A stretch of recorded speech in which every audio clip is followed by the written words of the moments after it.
Well, hi, everybody. It's Jane Atkinson here. I'm the author of The Wealthy Speaker 2.0, and I'm here with Joe Calloway, author of Becoming a Category of One. That's what we're here to talk about today, becoming a category of one. Now, Joe, I know that a big part of that is alignment. Now, there's several pieces to alignment. What do you think the first one is?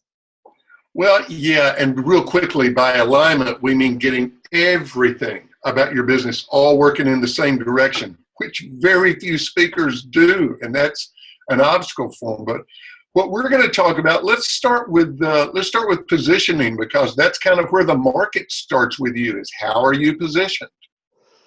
Yeah, I think what I'm seeing in my business, I have clients coming to me all the time, and they will have said, okay, I'd like to start a business as a professional speaker. So they'll go out and they'll look at all kinds of other speakers' websites, and they will decide to position like them. And when I go onto the website, it says, hey, I'm a speaker, hire me.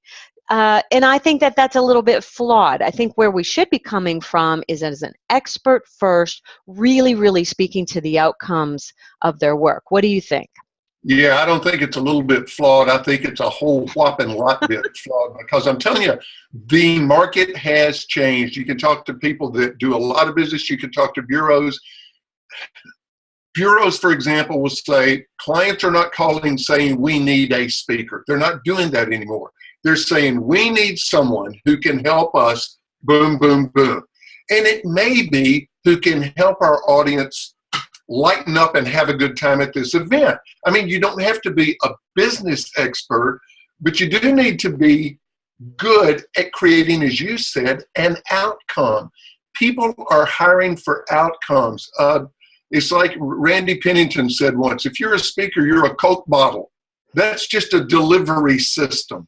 What are you speaking about that creates an outcome, and what is that outcome? And that's the Coke. That's the Coke. Do you want to be the Coke, or do you want to be the Coke bottle or the Coke machine? So be the Coke, be the Coke. That's our message. Okay, so when we're talking about positioning, check, we've got that one. But another one of the pieces that I think people maybe don't spend as much time on as you might think is the product itself, i.e. the speech. So let's talk about that a little bit. Okay, because here's what I hear when I go out and talk to, over the years I've talked to a lot of NSA chapters, and what I typically hear is people that say, I'm not getting enough business. Now, my speech is great. It's not my speech. I'm just not getting much business.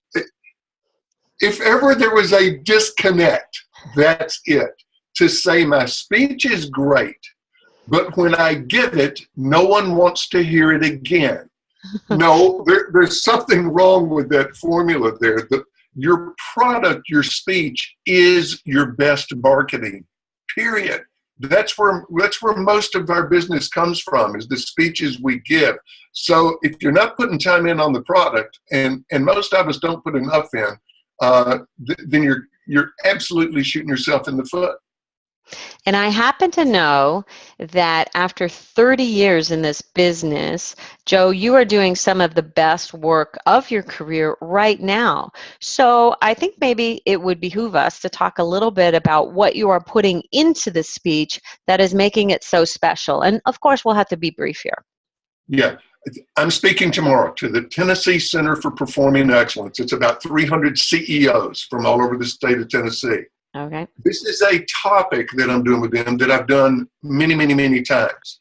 I'm spending this entire day, except for our conversation right now, I'm spending this entire day working on that speech to make it about them, for them, to fit the context of their event, to bring to them what I've learned in the last week that I didn't know the week before, because my job is to understand business. So I'm constantly researching, learning.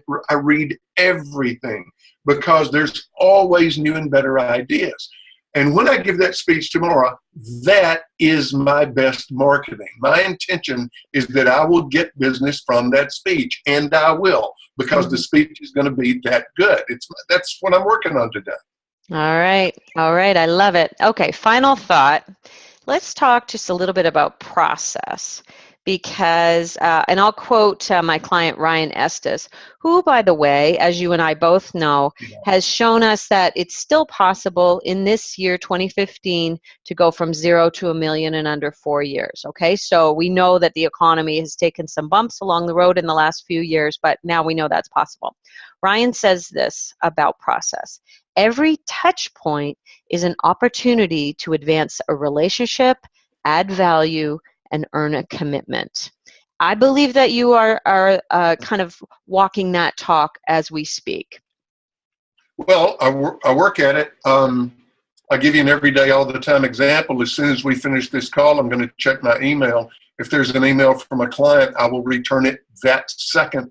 If I'm changing planes in Dallas, I check my email on my smartphone. If I'm getting on the next plane, I will return a client's email and say, I'm getting on a plane. I'll write you as soon as I get to San Francisco. I mean, that's simple, and it's so powerful. An immediate response to clients, being incredibly easy to work with. As my friend John DeJulius says, the answer is yes. Now, what's your question? I mean, there are all these differentiators that if we just pay attention to them, I'm telling you, it's money in the bank. It builds relationships, it gets business. Joe, it's not rocket science. It's kind of almost a little bit of a combination of what's new and back to the basics, don't you think? Yeah, and you know, the thing is, though, the basics change with the times. Because I've heard people say, well, just do what there used to be a saying, do what the masters have always done. Well, if the masters were doing it in 1975, that means you can be successful in 1975. This is 2015. Times have changed. Expectations have changed.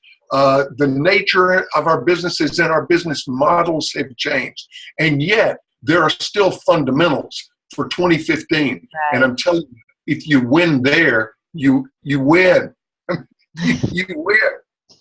Yay! All right. Well, Joe, I'm going to see you in Washington, and we will sign off for now, and we'll see everybody at Influence 2015. Thanks, everybody. Bye.